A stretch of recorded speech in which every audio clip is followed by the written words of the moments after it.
Indiana Newsdesk is made possible in part by Smithville, fiber internet, streaming TV, home security, and automation in southern Indiana. More information at smithville.com. Maller Grodner Attorneys, providing legal services to clients and the community. Understanding, expertise, results. Bloomington and Indianapolis, lawmg.com. The IU School of Education, preparing teachers, scholars, and administrators to improve teaching in Indiana and around the world. education.indiana.edu. IU Alumni Association, connecting IU's network of alumni and sharing the Indiana spirit through scholarships, advocacy, and volunteerism. alumni.iu.edu. IU Center for Rural Engagement, extending IU Bloomington resources to improve Hoosier lives in partnership with communities and organizations. rural.indiana.edu. And by WTIU members. Thank you. Coming up on Indiana Newsdesk. Indiana Governor Eric Holcomb announced his legislative agenda this week. We'll explain where he wants to see state money go. A recent study highlights the skyrocketing rates in bankruptcies among older Americans.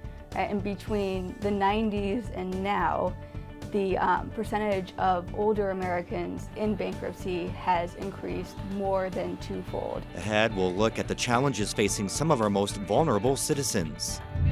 The devastating impact concussions and other injuries football players commonly experience has only recently come to light.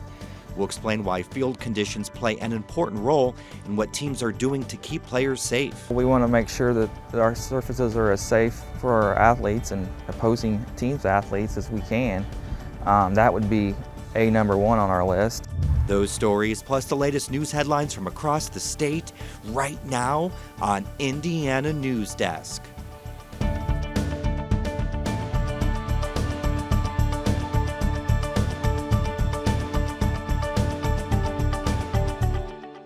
Welcome to Indiana Newsdesk. I'm Joe Wren.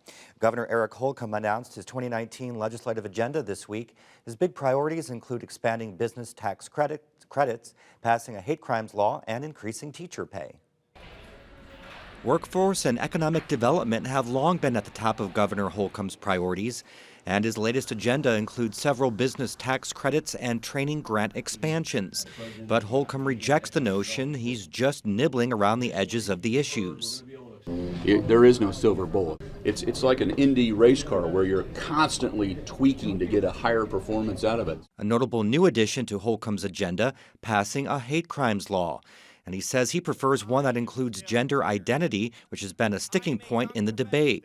But he won't say whether he'll sign a bill without that language. I don't want to start negotiating the final outcome of a bill before day one.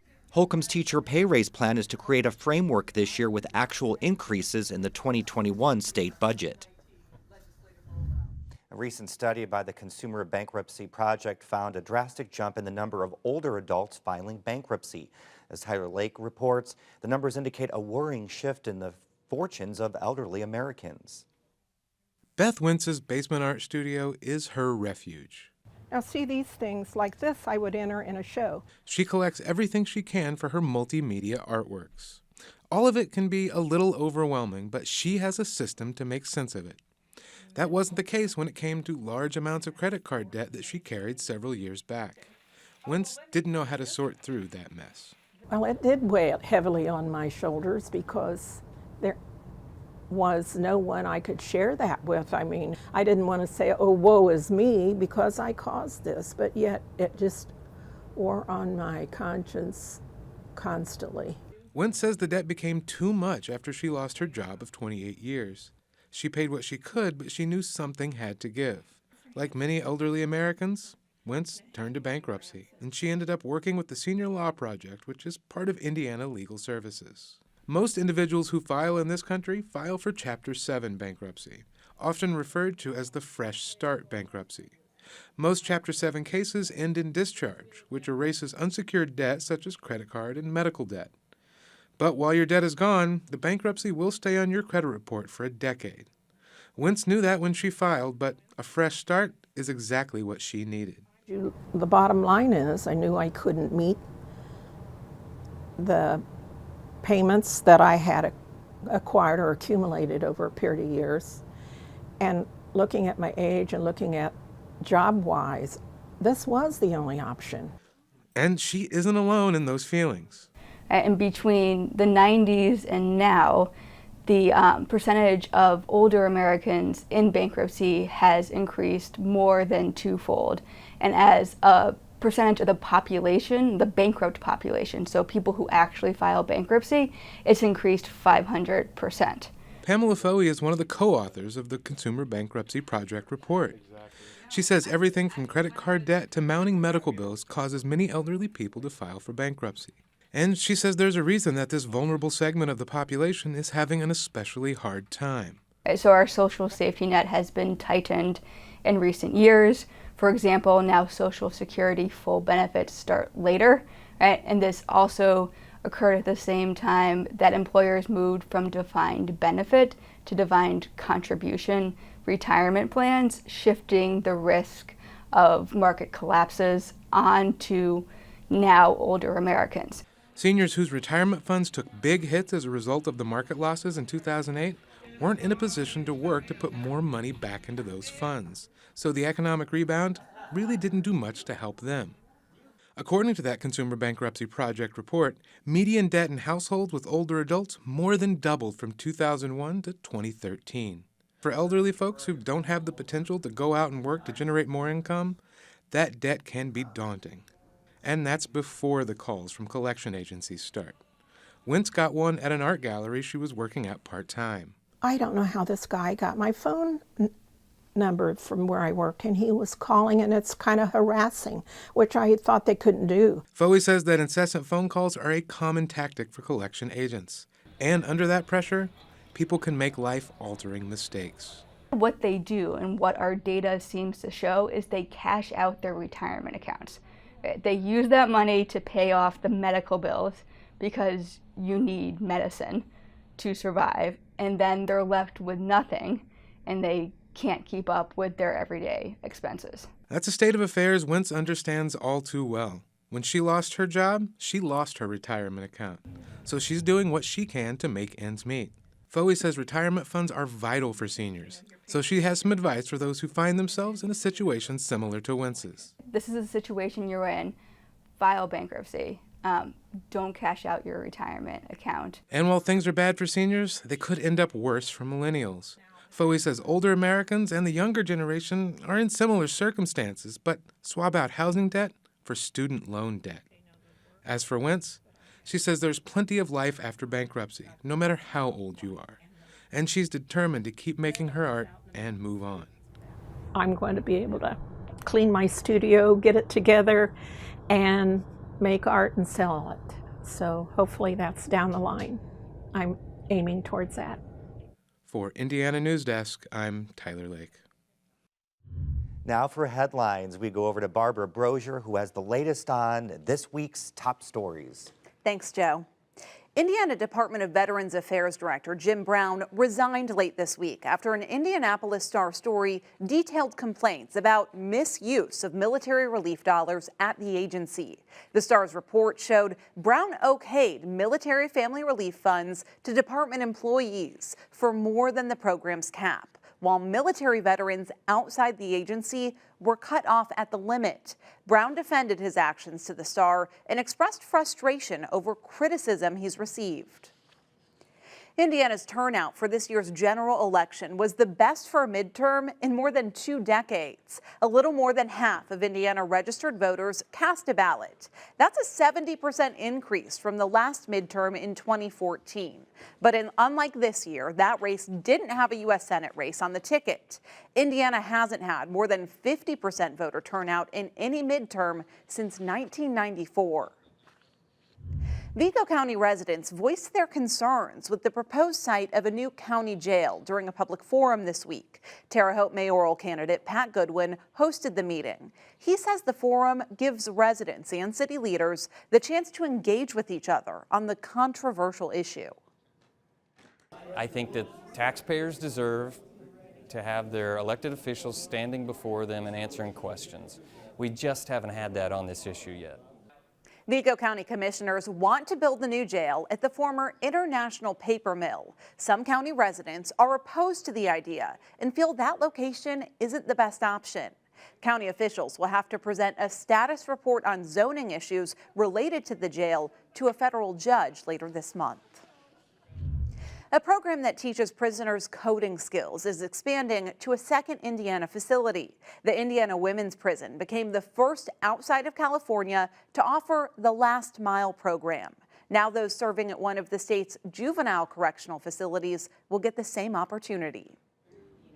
A small group of women spent much of the past year in this room at the Indiana Women's Prison, where they got a crash course in everything from HTML and CSS to JavaScript. The goal? To help them find jobs once they get out of prison, which will help keep them out of trouble and address the state's workforce needs. It's part of a nonprofit program called The Last Mile, which Jason Jones participated in while incarcerated at San Quentin State Prison in California. Now, he's a software engineer at a tech company. Through coding, I've been able to redefine how people will remember me. I've been able to trade the labels of at-risk or felon for software engineer. Those success stories are what led Indiana to adopt the program at one of its prisons earlier this year. Facilities in other states that offer the Last Mile experienced a 0% recidivism rate among graduates, something unheard of. A $2 million grant from Google is allowing Indiana to expand the program to Pendleton Juvenile Correctional Facility. A future that you get to chart, a course that you define, puts the American dream more than in reach. It means that it's not just for other people to own a car or own a house. That's your new reality. This program gets you to a new place in life. And the state hopes to expand the coding initiative further to other prisons. In its first 2 years, Holcomb anticipates the Last Mile will help more than 500 incarcerated people. Columbus leaders are ready to move forward on a new long-term downtown strategic development plan. Mayor Jim Linnop says Envision Columbus took about a year to develop and included 3 public meetings. Columbus sort of needs a product that it doesn't offer today, and that product is a walkable residential area. And what we mean by that is the ability to live someplace and walk to work, walk to your recreation, and walk to a grocery store. A steering committee and consultant group selected 4 initiatives to roll out next year. The plan also aims to increase foot traffic downtown to provide more space for retail establishments. Representatives from a development firm are consulting with Brown County residents on the community's changing housing needs. Amy Hazy is a representative with RDG Planning and Design. She says they were brought in to help study housing trends in Brown County and 10 surrounding communities. How do we make sure that we provide quality housing for individuals that are going to be the next generation and fill jobs and come here and support our community and our schools? Several residents expressed their concerns that housing overdevelopment would diminish the county's historic and artisan nature. RDG will meet with the remaining 6 counties in January. The firm will offer its analysis early next year.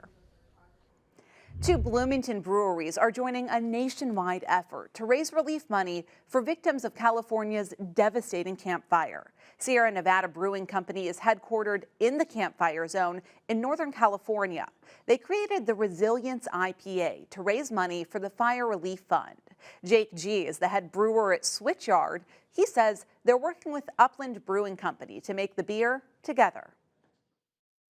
To be honest, there's not a whole lot of industries out there where all of your competitors would come together and rally around a cause like this. More than 1,200 breweries across the country have signed up, including 20 other Indiana breweries. Upland lead brewer Patrick Lynch says some of their employees have family members affected by the fire. So it means a lot for us to get this project going and to provide all the support we can from out here in Bloomington.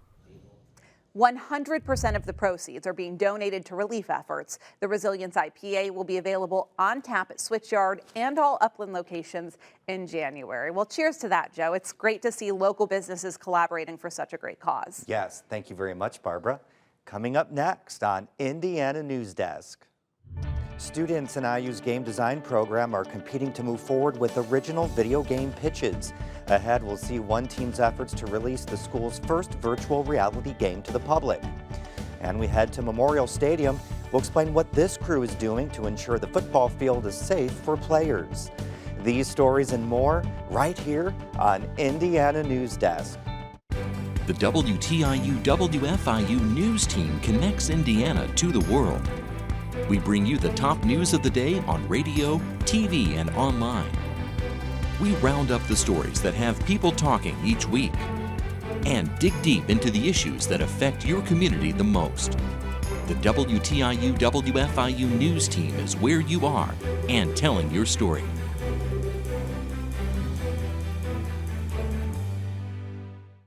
In a time of change, where can you find in-depth reporting and thoughtful analysis?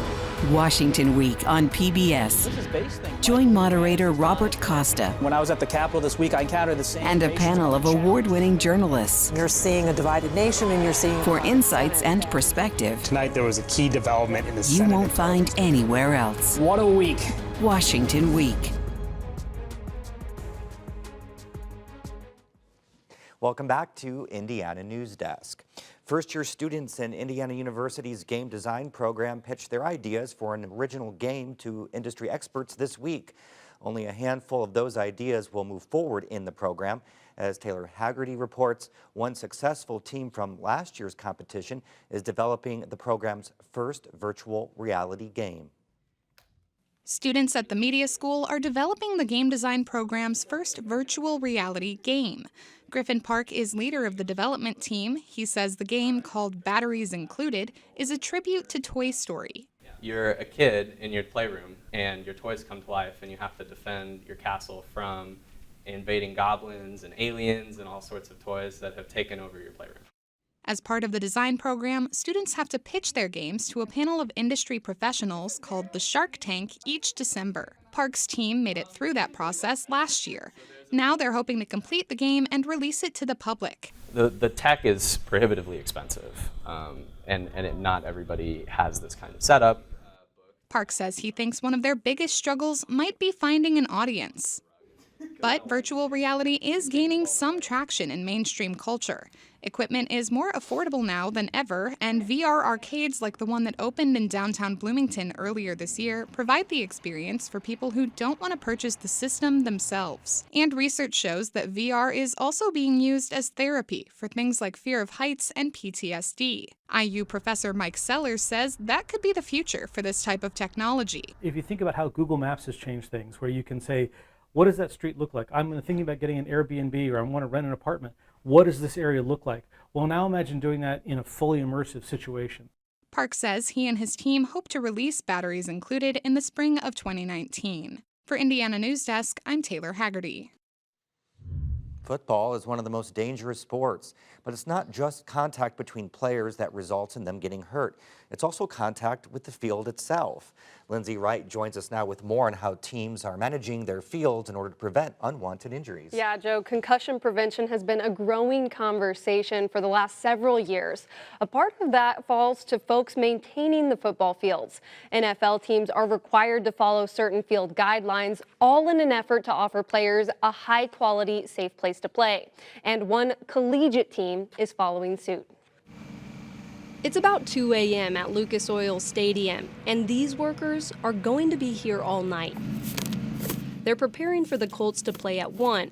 You probably can't tell from the stadium seats or your TV screen at home just how much work goes into making this field look good. And it's about more than that. But there's a brooming process, there's a grooming process, which is kind of like a rake. There's a spraying process. You spray for like MRSA, stuff like that. MRSA is a dangerous staph infection that can enter the body through open wounds and cuts.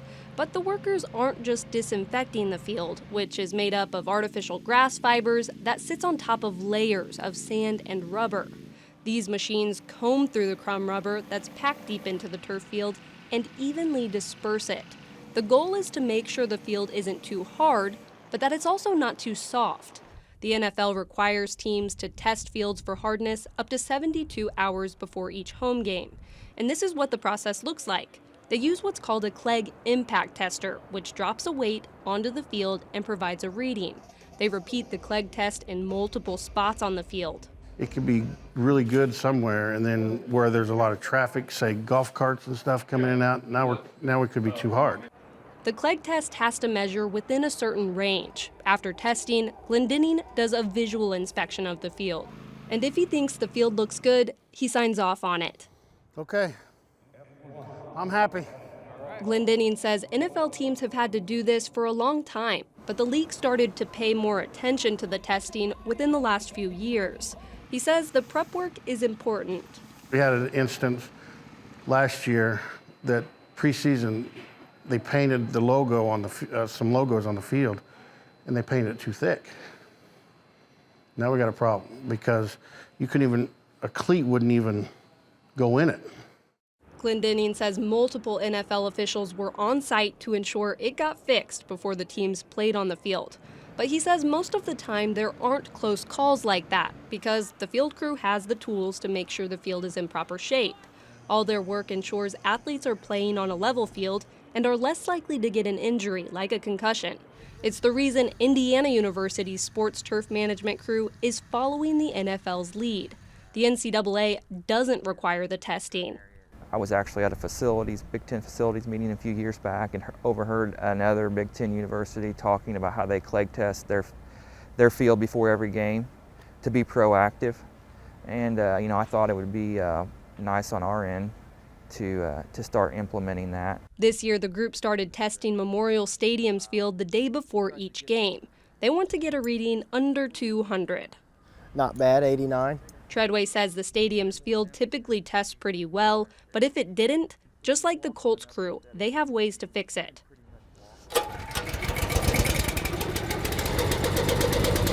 You either have to add more crumb rubber, which can kind of help to soften, or you can run machines over it that kind of break it up and relieve that compacted material.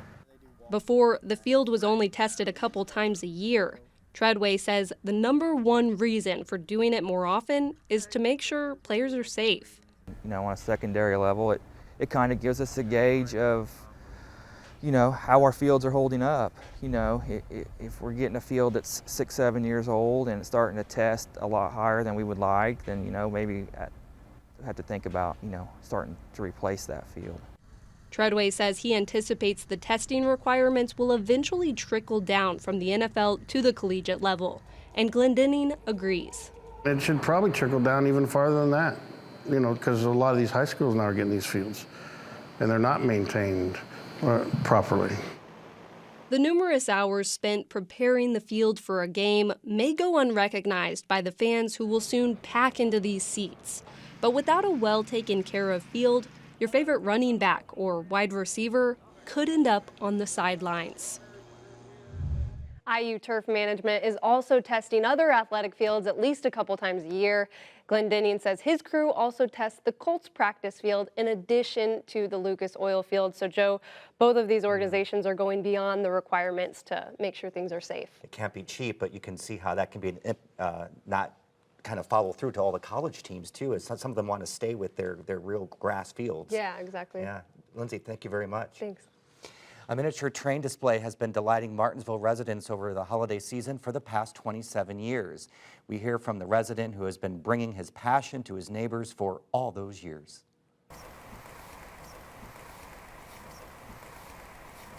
Trains began for me probably when I was 4 years old. I'm 76 now. My mother always told people the first word I ever said was train. In fact, by the time I was probably 5 years old, I was going across the street and talking to the train crews, and I even talked to the hobos and learned a lot about how they did what they did. And I just watched the trains and learned how they went in and out of the building and everything. Everybody seems to have an interest in trains at some point, or at least a lot of kids do. So I try to make things a little different every year when somebody comes. I don't know what it is. It's the fact that it's moving, I guess is part of it. But you know, you can use your imagination for it. Here you can imagine the train going someplace and coming back. The satisfaction comes when people come to see it. I've got one boy that came as a toddler, and he's now a member of our club. He's been back every single year, and he's probably, I'm going to guess, a junior or senior at Purdue this year. He'll be back one weekend. He has never missed a year. How cool. There's just something about trains and Christmas. That's the end of this program, but our work continues online as we cover the news throughout the week at WTIUnews.org. Have a great weekend.